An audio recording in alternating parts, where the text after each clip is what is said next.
Ah, hello and welcome. I see you've come to learn about morality. Or better yet, what makes something moral. Well, lucky for you, I have just the answer. Natural law theory. See, it's very plain and simple. You have 7 basic goods that essentially every human being needs, or generally wants, by their God-given instincts. And since God is good, and He gave them to you, these instincts are inherently good, you see? So, if you want to be moral, just follow your 7 basic goods, and you'll be fine. So let's get started, shall we? Number 1 is life. If a hungry bear was chasing after you, wouldn't you run away? By your instincts? Of course you would, because you have the instinct drive to live. Therefore, not only should you promote your own life, but we should also promote the life of others, those around us. 2. Reproduction. We all have a sexual drive, and maybe it's just because God made it feel so good. Number 3. Educate your offspring. This explains our innate love for our children and their well-being. We all want them to survive so that they themselves can have family of their own. This is, after all, the goal of everything. The circle of life. Isn't it beautiful? Number 4. The 4th basic good is to seek God. Even the atheistic existential philosopher Jean-Paul Sartre agreed and stated that we as human beings have this instinct to seek God. But he himself just believed that it was a hole in our heart that would never be filled, because he was an atheist. Oh well. Number 5 is to live in society. I mean, we are social creatures after all.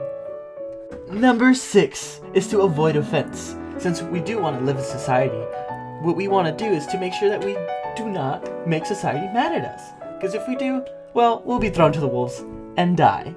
And finally, is to shun ignorance. Number 7. This actually explains our innate thirst for knowledge. And it makes sense. The more things we learn, the chances of our survival skyrockets. So, to be moral, just promote these 7 basic goods. Not only for yourself, silly, but also for those around you. And also make sure to not inhibit these 7 basic goods for them as well, so that they can achieve it for themselves, ultimately speaking. But also pay close attention to how these all 7 fit together. They are all achieved in sequential order. For example, you can't teach your offspring unless you reproduce for yourself, silly. My good sir, I don't think you've thought this through. And my deepest apologies. It was kind of dark in here and you're kind of creeping me out, so I took the liberty of turning on the light. And do pray tell, why do you say that? I thought you would never ask. Just because things are this way doesn't mean it should be that way. For example, if we were to chase after our instincts that promote these 7 basic goods of yours, then there'd be a plethora of issues that would succumb because of it. For example, promoting the 7 basic goods would cause issues such as sexual assault, or killing, or oppressing others just for the sake of promoting your own life for survival. Which you would agree with me if I were to say it would be morally impermissible to seek after those things that I have already listed out for you. And what about those who simply cannot have children, or who lack that desire, that sexual drive to want to reproduce for themselves? You do have a good point, good sir. Say, what do you think makes something moral? And I do apologize, but could you please enlighten us as to who you are? Well, I am Sir Immanuel Kant. I mean, it's very plain and simple. Morality should be objective, after all. So if you do something, then everyone ought to do the same thing in the exact same situation. Every time, no exceptions. Aha! Therefore stealing would be immoral, because then if everyone was doing it, it would make life extremely impractical. Exactly! And also, don't use people as mere means. They're an end to themselves. So you should have respect for another's end. Bruh, not gonna lie, you kinda lost me there. Layman's terms, please? Sure, it means you should have respect for another's autonomy. You know, their ability to exercise their free will. Therefore, slavery would be immoral. Yes, and you can still use others for your own personal gain and for your own personal benefit, but you'd have to get their consent first. the same way that you're using me as we speak to learn on what true morality is. Bro, so like, autonomy is a natural right. So like, lying is wrong because it robs another bro of their autonomy by manipulation, and it treats them as a mere means. Honestly, man, I gotta bring it to you. It honestly just sounds like you just hate liars. Who even are you? I'm a utilitarian, bro. Oh, I'm a UTI. Yo, I got a question for you. So, like, let's say you have a homie in the pad, and then you have a guy knock on the door, and you come in, alright? And you're like, yo, homie, what's up? And he's like, yo, you got your homie in there? Because I'm about to slice this guy up. I got this knife for him. All over the place. What do? Do you lie and tell him, nah, my homie ain't here. He's over there. You can go over there, and then he goes over there and he just fucks off or whatever, right? Or you can tell him the truth and he comes in and, you know, your homie, you know? So, like, what'd you do? Well, easy. You tell the truth. And if your friend actually were to be murdered by this maniac, it would be on his hands, not yours. Wait, what? Like, you purposely choose not to save your homie. Wait, I have one. So what if you have 5 people tied down to train tracks and you have a train coming that's going to run over all of them, but there's a lever that you can just pull the switch to and it'll go to another train track, but that train track only has one person tied down. What would you do then? Easy. Do absolutely nothing. No, it's an easy one. You obviously choose the one with the train track with only one person in there, so you know you can maximize the happiness in the whole world by only having only one death. And you save 5 people. It's kind of obvious arithmetic here. Come on.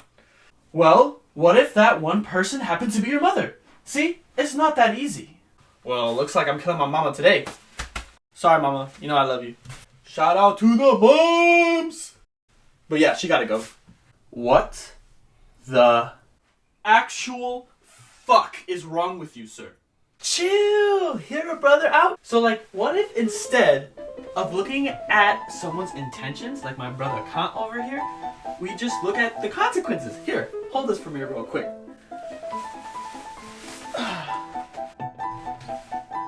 So everyone really just wants to be happy, yo. And so if you boil down everything that we do, everything, we go to school, we work out, we talk to people, everything that we do, it boils down to the fact that we just want to be happy.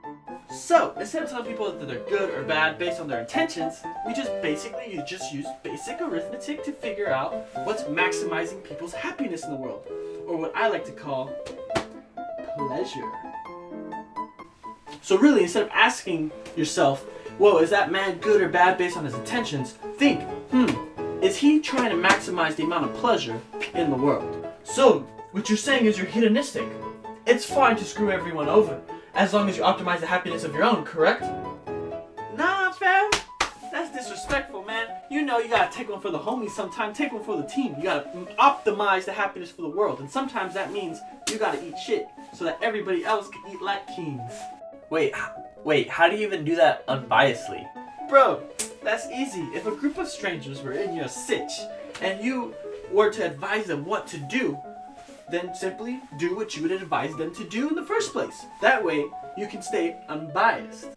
Problem.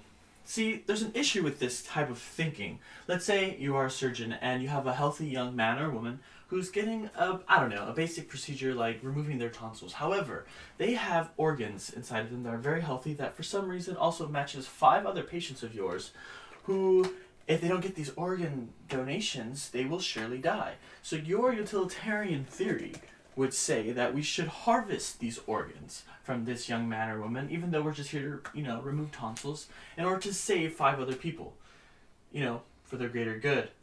But the issue with that would be what? People would stop going to the doctor for fear of their organs being harvested, wouldn't they? I don't think that's a world we much want to live in, gentlemen. Would you want to live in that world? You got a point. Maybe we should have, general rules or something, because if you really think about it, we can't really have people fearing to go to the doctors, because in the long run, it would mess with people's happiness. We should be able to go to the doctors and trust them. But if you really think about it, trusting your doctors and having a system like that would actually have a system that maximizes utility. So either way, it would still be utilitarianism. Woo! Another issue your little theory has, Mills, and don't be surprised that I know your name, I've done my research, is that your little theory suggests that the world would be far much better if we had 1 million or a billion of kinda happy people versus 100 extremely happy people. And I don't think that is a world you, again, would promote or encourage to have. Fuck! Damn, bro, you right. And don't even get me started on how little your little theory does to help the people. I mean, wow, congrats. You use your little brain and your eyes to observe that, wow, I mean, people really like to be happy. So therefore, I don't know, morality has something to do with happiness. Congrats, you're a fucking genius. How am I supposed to know the exact extent of my actions? Have you ever heard of the butterfly effect? One little choice I make can have disastrous results. I cannot stand here and think for 30 minutes about every little decision that I have and all the varying consequences that one little decision may have, not only for myself, but for everyone around me. Like I've said, your theory asks way too much and leaves way too much for speculation. The general public look to us for answers, for guidance. And like I've said countless of times in this little rant of mine, is that your theory does absolutely nothing to help the general public. Hell, it barely even gives them answers on how they should live their daily life. Yo, bro, you really gotta chill out. Wait. You said people look up to us. Does this mean you are also a moral philosopher? What is your name? My name is William David Ross. Well, do you have a moral theory? Well, yeah, I guess. Well, are you going to share or what? You know, I thought you would never ask. Just focus on my 7 Prima Facie duties, which are fidelity, reparation, gratitude, beneficence, justice, self-improvement, and non-malfeasance. It's like a Swiss Army knife. Just use what fits best for the situation at hand. And let's say you're in a predicament in which, I don't know, 2 of the 7 Prima Facie duties are, contradicting each other, and they'll lead you to 2 different results that, again, contradict one another. Simply just pick the one that, outweighs the other. It's very plain and simple. It might just take a little practice in the beginning. Honestly, if you really think about it, it doesn't really matter, what's worthy of moral shunning or what's worthy of moral praise. Because if you really think about it, harm, not the same as wrongdoing. What the heck? Are we just letting anybody in now? Oh, you're one to talk. Oh, it's alright. Please continue. Cause if you're hit with lightning right now, it would hurt like a bitch, but guess what? No one actually hurt you. But if somebody just crawled into your window right now while you're sleeping and took photos of you, while you're drunk, I'm drunk. They come in here and take photos of you while you're sleeping. And they never distribute the photos to anybody, and they also leave, and you never knew that they were here in the first place. Everyone here would agree with me that they did some wrong things, but no one was hurt. Right? You guys would agree with me, right? Mm-hmm. Yes. Yep. Well, shut the fuck up. Please continue. Just some people, man, they just do things that they shouldn't, and they end up hurting others by doing it. And they usually get punished, and rightfully so, by society. But there are those who do the exact same actions and don't hurt anybody, so they never get punished. And those people, I just call them morally lucky. I mean, take driving under the influence, for example. To kill someone while they're driving, that's what? 15 years in prison? But let's say if you left 5 minutes before or 5 minutes after that you when you're driving, you left 5 minutes early or 5 minutes before than what you actually did, you would have never hit that person in the first place. And you would have totally missed that window in which the accident occurred. So honestly, if you really think about it, it's not my fault that I hit that child. And if I didn't hit him, well, society wouldn't care less. However, maneuvering a vehicle while inebriated would be chaotic, and therefore not everyone would be able to do it, therefore impermissible. It's not objective. There, problem solved. But society doesn't think this way. Society only shuns those based on consequences alone. But they will praise the actions of people going beyond their moral duty. Regardless of the actual consequence itself, it doesn't make any sense. If you're going to be consequentialist, be a consequentialist. If you're going to be thinking about the intent, think about the intent. You cannot be just mix and matching wherever you please. So this is why we make examples out of thieves who are caught, yet for some reason every fireman is a hero. regardless if they're absolute shit at taking care of fires. Regardless if they were taking out the fire because it's the right thing to do. We as a society simply encourage and discourage certain behaviors regardless of the intent. We couldn't care less. When in actuality, it is the intent alone that deserves the moral praise. Whereas it's the action itself, regardless of the consequence, regardless if it caused harm or not, that should deserve moral shunning. You know what I'm talking about, right? So society, which is susceptible to change, chooses what is ultimately considered moral. But then that would make morality subjective. Yo, what the fuck? My beer. Oh shit! Oh fuck! Oh. Hey, guys, pull yourselves together, gentlemen. That's about it. There's nothing wrong with morality being subjective. All right, you know what? Someone really got to fix those damn locks. Nah, don't worry about it. He's cool with me. He's a friend of mine. A fellow philosopher, I presume. All right, go ahead. Let's hear it. I thought you'd never ask. Imagine a world where there were no rules. Everyone could just do whatever they wanted. I don't know about you, but that sounds pretty fucking awesome to me. No, it would be absolute chaos. It would be absolutely terrifying. It sounds amazing because you feel like you can just do whatever you want, but then you soon realize that the same way that you could do whatever you want, anybody could do whatever they want. Which means the strong can now take advantage of the weak. So then a community got together to form society in such a way that people would give up freedoms in order to guarantee security. Because they realized security was far more important than freedoms. And so now people go into social contracts that, will benefit all groups within the society. And this is why we expect people to write laws. We expect people to enforce these laws. We expect people to obey these laws. And for those who don't obey those laws, we expect them to be punished. Honestly, what differs me and my friend here is that I'm willing and am brave enough to say that morality doesn't actually exist. It is simply a social construct that we find ourselves obeying these rules. And this is why people have moral outrage when people break laws that have absolutely nothing to do with morality. So you agree with me that slavery is really not that bad, right? Wait, did the utilitarian just advocate for slavery? No, slavery was definitely a social construct that was unstable, and it was bound to fall because of it. This is because the only people who gain from slavery are those who are not slaves to begin with. So both parties in the social contract don't both find themselves in a position of benefit. And I'm sure all of you can agree that slaves benefit nothing, and I mean absolutely nothing whatsoever from being in slavery, or being enslaved more like. But if you really think about it, slaves were never free to even enter the social contract. So ultimately, the purpose of these social contracts is so that people find themselves in a life with the social contract that is better than the life before, in which they didn't have that social contract to begin with.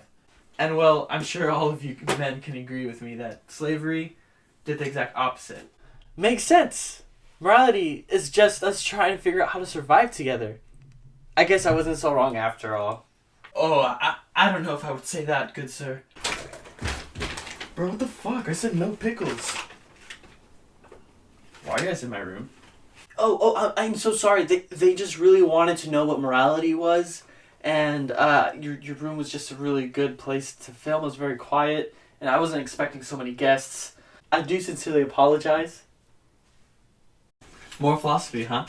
A fellow philosopher? Yes, I am. Well, what do you think makes something moral then, huh? Yeah, let's hear it. I thought you would never ask.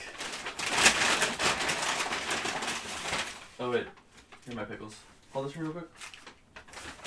As I was saying, oh yeah, hold that too. It's very plain and simple. If you want to be moral, just be a good person. Wait, what? Excuse me. I mean, focus on virtues and stuff. What? That is so vague. Well, I mean, that's kind of the point. Like a good chef knows just the right amount of spice to put inside of whatever he's chefing. Look guys, it's not, just hear me out. Basically, there's a word for every virtue, like when you don't have enough of it or if you have too much of it. Like, for example, cowardice and being courageous, but there's also being reckless. And at the same time, there's people who are just, lying, but you could be honest, but there's also brutal honesty as well. You just have to know just how much to put into it, For every situation, there's a way you can handle it in which you do a little too little of a certain virtue that's applicable to the situation, the same way that you could put too much of the same virtue. You just have to finesse it a little bit. Act according to the situation. Now that's something I can get behind. Wait, well, how do you even know that? Like, how do you know how much is too much, how little is too little? Practice. It's a skill. Well, that is something I could definitely get behind. See, that's the really cool thing about it, though. Just some people are just natural at it, Just natural born leaders. Amen to that, brother. Did someone say amen? See, it's plain and simple. Just read the word of God, and he'll tell you what to do.